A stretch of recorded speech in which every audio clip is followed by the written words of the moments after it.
Functions के बारे में काफ़ी कुछ पढ़ लिया है। आज हम क्या करते हैं कि फंक्शंस के में कुछ इफ़ एल्स स्टेटमेंट का यूज़ करके, कुछ कंडीशनल स्टेटमेंट्स का यूज़ करके इस सीरीज़ को ख़त्म करते हैं, इस फंक्शंस वाले पार्ट को ख़त्म करते हैं। Okay, so let me jump into the code editor and यहाँ पे मैं क्या कर सकता हूँ कि यहाँ पे मैं एक नया फंक्शन राइट कर सकता हूँ।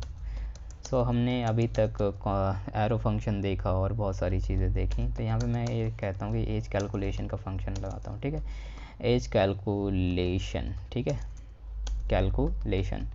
अब एज कैलकुलेट करना है तो मैंने यहाँ पे एक ईयर दे दिया। ठीक है, अब फंक्शन का एज कैलकुलेट करना है तो ईयर देना है, और पहले तो इक्वल ऑपरेटर लगाना, उसके बाद ईयर देना, उसके बाद मैं कहता हूँ मैं अपने सिंपल इसको रिटर्न करूँगा, जैसे कि 2021 चल रहा है। ठीक है, उसमें मैं रिटर्न करता हूँ आपका ईयर, जो ईयर आपका पैरामीटर है। ठीक है, ईयर रिटर्न करने के बाद ये पर्टिकुलर फंक्शन मेरा एक नॉर्मली फंक्शन बन गया। ठीक है, नॉर्मल फंक्शन एक्सप्रेशन।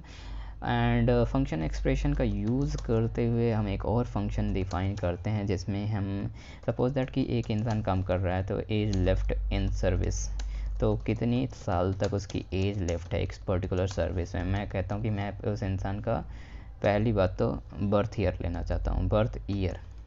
ठीक है, बर्थ ईयर कैलकुलेट करूँगा, वाई ईयर, एंड उसका नेम लेना चाहूँगा, फर्स्ट नेम या सर्विस ऑफिसर नेम, कुछ भी डाल सकते हैं। ठीक है, उसके बाद मैं एक कांस्टेंट वेरिएबल लेता हूँ और जिसमें मैं कहता हूँ कि मुझे एक एक्चुअली में एज कैलकुलेट करनी है। एज कैलकुलेशन का कौन सा फंक्शन है? एज कैलकुलेशन का फंक्शन हमने ऑलरेडी डिफाइन कर रखा है, तो फिर एज कैलकुलेशन के फंक्शन को कॉल करेंगे और उसमें इस पर्टिकुलर वैल्यू को दे देंगे। ठीक है, जो भी आपकी वैल्यू है। ठीक है, और मान लीजिए कि आपने इसी वैल्यू को पास कर दिया। ठीक है, ईयर और यहाँ पे आपने इस पर्टिकुलर वैल्यू को पास कर दिया। ओके, तो जो बर्थ ईयर है आपका आ गया। उसके बाद आपने एक कांस्टेंट वेरिएबल और लिया, उसके बाद मान लीजिए कि कितनी एज लेफ़्ट है। ठीक है, लेफ़्ट एज उस इंसान की, मतलब कि जो सर्विस मैन है उनकी एज कितनी लेफ़्ट है, आप उसको कैलकुलेट करना चाहते हैं। एक्चुअली मेरे को यहाँ पे एक इक्वल लगा के फंक्शन कीवर्ड लिखना पड़ेगा, सॉरी मैं उसको भूल गया।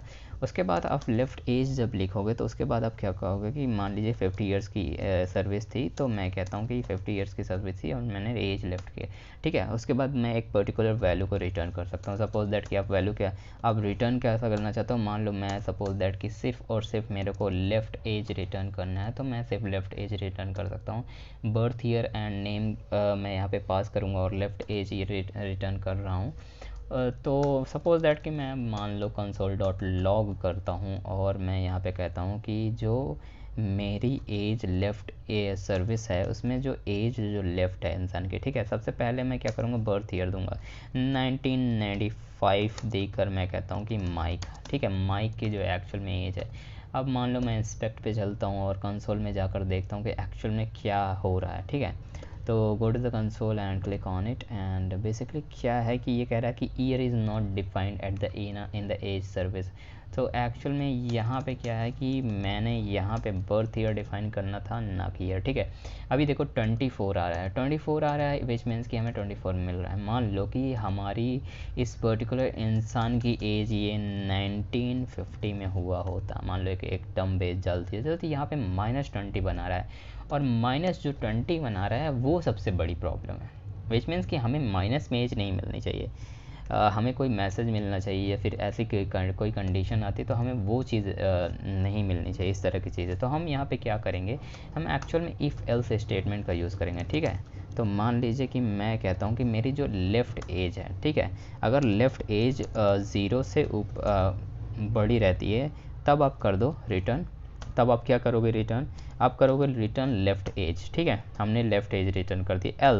एल्स क्या रिटर्न करोगे, एल्स आप रिटर्न करोगे हमें, मैं मान लो कि नंबर यहाँ पे ले रहा हूँ। ठीक है, मोस्ट ऑफ द टाइम हमें नंबर रिटर्न करना होता है, या कि -1 कर दीजिए या फिर कोई नंबर यूज़ कर लीजिए। हम मोस्ट ऑफ द टाइम हम -1 रिटर्न करते हैं। ठीक है, एक ये स्टैंडर्ड है। तो सपोज दैट कि मेरी जो एज आई है, मैंने 1950 डाला तो मेरे को -1 मिल रहा है, विच मीन कि हमने 1950 डाल रहा है, यानी कि जो मेरी एज है अभी -1 है, यानी कि ये जो मेरी एज आ रही है ये एक्चुअल में सही एज नहीं है, यानी कि वो माइनस में जा रहा है। और यहाँ पे आप एक स्ट्रिंग भी रिटर्न कर सकते हो, let's say this is not the person is retired लिख दो, मान लो कि कह दो कि the person is retired now. Okay, तो रिटायर्ड नाउ। ओके, तो मान लो कि आपने एक ये कह दिया कि the person is retired now, तो आपने कुछ ऐसी एज डाल दी जिस पे पर्सन रिटायर हो गया। यहाँ पे आप क्या कह रहे हो कि जब एज राइट होगी, मान लो कि एक्चुअल में इस पर्टिकुलर एज के क्राइटेरिया में मैच करेगा, तब जाके यहाँ पे आप कुछ करोगे। ठीक है, तो मैं 1995 देता हूँ तो एक्चुअल में मुझे रियल एज मेरी 24 ये रिटर्न कर देगा, या फिर 1997 देता हूँ तो ये मेरे को जो भी सारी चीज़ें। ठीक है, मतलब कि एक्चुअल में ये रियल एज नहीं रिटर्न करना है, सॉरी मैं अभी तक एज कह रहा था, ये एक्चुअल में आपकी लेफ्ट एज रिटर्न करना है। ठीक है, तो 1995 के अकॉर्डिंग 1997 के अकॉर्डिंग 26 ईयर बचा है। मान लीजिए कि 19 अगर मैं अपनी एज की बात करूं तो अभी मेरी एज है 1997। ठीक है, तो अगर मैं कंसोल पे चलता हूँ और मैं कहता हूँ कि मेरी जो एज है 50 माइनस 24 अगर करूँ तो मेरी क्या है, मेरी 26 ईयर आ रही है, विच मीन्स कि मैंने 1997 दिया तो यहाँ पे एग्जैक्टली मेरी एज रिटर्न होकर आ रही है। अब देखिए इसका मैं एक और चीज़ बताऊँ, देखिए क्या होता है ना कि अब जब आप इफ़ स्टेटमेंट या एक कंडीशनल स्टेटमेंट यूज़ करोगे तो यहाँ पे क्या किया ना, ये कोड जो है ना ये एक्चुअल में एग्जिट हो जाएगा एक बार एग्जीक्यूट होने के बाद। और इसका एक डिमॉन्स्ट्रेशन अगर आपको देखना है तो सपोज दैट कि मैं यहाँ पे कुछ डिफाइन कर देता हूँ। सपोज दैट कि मैं कहता हूँ कि कंसोल डॉट लॉग और मैं यहाँ पे एक टेम्पलेट लिटरल डिफाइन कर देता हूँ। Let's say this my age is, let's say my name is. Okay, my name is एक वेरिएबल लेते हैं और इस पर्टिकुलर वेरिएबल को इस मतलब कि इस इंसान की हम नेम ही रिटर्न करते हैं। ठीक है, तो मान लो इस इंसान का नेम रिटर्न कर रहे हो और एक और यहाँ देखो रिटर्न हमने किया। ठीक है, अब मैं कहता हूँ कि console dot log and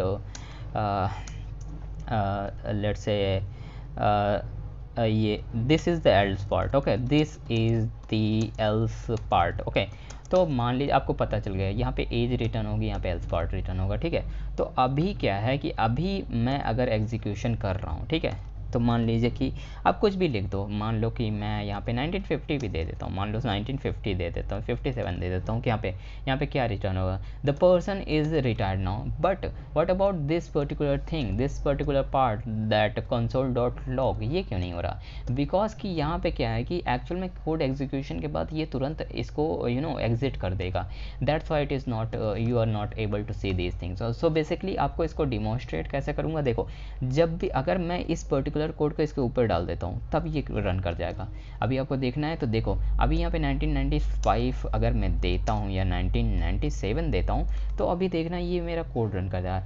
my name is Mike, I am like 26। ठीक है, तो my name is Mike print हो गया। ठीक है, इसी तरह इस पर्टिकुलर कोड को अगर मैं कंसोल को यूज़ करना है तब अगर मैं मान लो 67 देता हूँ तो मेरा जो ये पर्टिकुलर होगा this is the else part, the person is retired now. Okay, so basically क्या है कि यहाँ पे ये जो ये होता है ये पॉप आउट हो जाए, पॉप आउट नहीं बेसिकली ये मतलब कि इसको ये यहाँ से जंप आउट कर देता है, यहाँ पे एक्चुअली में रहता नहीं, यहाँ पे यहाँ से एग्जिट कर देता। ओके, सो जो भी आपको टर्म यूज़ करना है। सो होपफुली ये आपको समझ में आ गया होगा, और जितने भी हमने अभी तक फंक्शंस के जो भी चीज़ें देखी हैं आप उसको रिवाइज़ करिए और कंटिन्यू करिए, और हम देखेंगे नेक्स्ट वीडियोस से कि एक्चुअल में एरेज़ क्या होते हैं एंड हम एरे के बारे में जानेंगे बहुत अच्छे तरीके से।